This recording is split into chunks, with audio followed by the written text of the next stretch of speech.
Okay, એટલે હું મને લાગે ખોટું કરતો હતો. એટલે જો હવે ફરીથી ટ્રાય કરું કે આપણે ધારો કે 81 હોય અને એના અવયવી પાડવા છે, તો જે અવિભાજ્ય સંખ્યા હોય તો કે 81 ને પહેલાં 2 થી ભાગી શકાશે નહીં, કારણ કે પાછળ એકડો છે.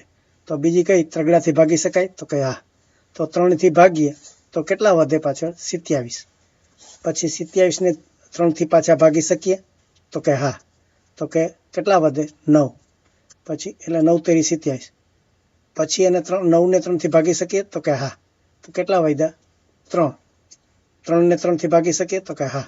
તો કે આવી રીતે આ બધા જ એના 81 ને આપણે ભાગ પાડતા ગયા. પછી શું કરવાનું? પછી આપણે જે વર્ગ કરતા હતા એમાં જોડી બનાવતા હતા કે આ 3 ને આ 3 છોડી, એટલે આ 81 ને આપણે આ એના અવયવીઓ થયા 3 ગુણ્યા 3 ગુણ્યા 3 ગુણ્યા 3. એટલે હવે આમાંથી વર્ગમૂળ કરીએ છીએ, એટલે આપણે જેમ વર્ગ કરતા હતા આ 2 વખત ગુણતા હતા, એવી રીતે આમાં જે 2 વખત ગુણ્યા હોય એને 1 વખત લેવાના, એટલે વર્ગમૂળ થાય. એટલે આનું 3 લેવાનું અને પછી આ જોડીનું, પછી આ જોડીના 3 લેવાના. એટલે શું થયું? આ 3 તેરી 9. આ 9 શું થયું? 81નું વર્ગમૂળ. 81 છે એનું વર્ગમૂળ આ 9 થાય. અથવા તો આપણે જો આ રીતે લખવું હોય, પહેલાં લખતા હતા કે આ 81 છે એને આપણે 3 ગુણ્યા 3 ગુણ્યા 3 ગુણ્યા 3 એમ લખી શકીએ. એટલે એમ કે 3નો વર્ગ ગુણ્યા 3નો વર્ગ, એટલે એનું 3 ગુણ્યા 3, એટલે આ રીતે 9 આવે. એટલે ટૂંકમાં તમારે આ પણ પ્રેક્ટિસ કરવાની જરૂર થશે. એટલે કેવી રીતે એની આ રીતે અવિભાજ્ય સંખ્યા, એટલે આપણે જે બગડો આ જે અવિભાજ્ય સંખ્યા હતી કે 2, 3, 5, 7, 11, 13 આ બધાથી ભાગતા જવાનું. જો 2 થી ન ચાલે તો 3 થી, 3 થી ન ચાલે 5 થી, ચાલે 7 થી.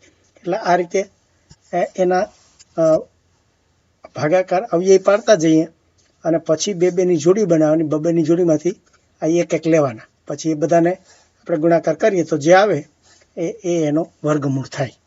એટલે આ અવિભાજ્ય સંખ્યાથી વર્ગમૂળ કેવી રીતે કરવું એ તમારે પ્રેક્ટિસ કરવી પડશે. એટલે આ બધા અવિભાજ્ય સંખ્યા છે. એટલે આ જો એણે 36નું આપ્યું છે, આ 10 89નું આપ્યું છે. એવી રીતે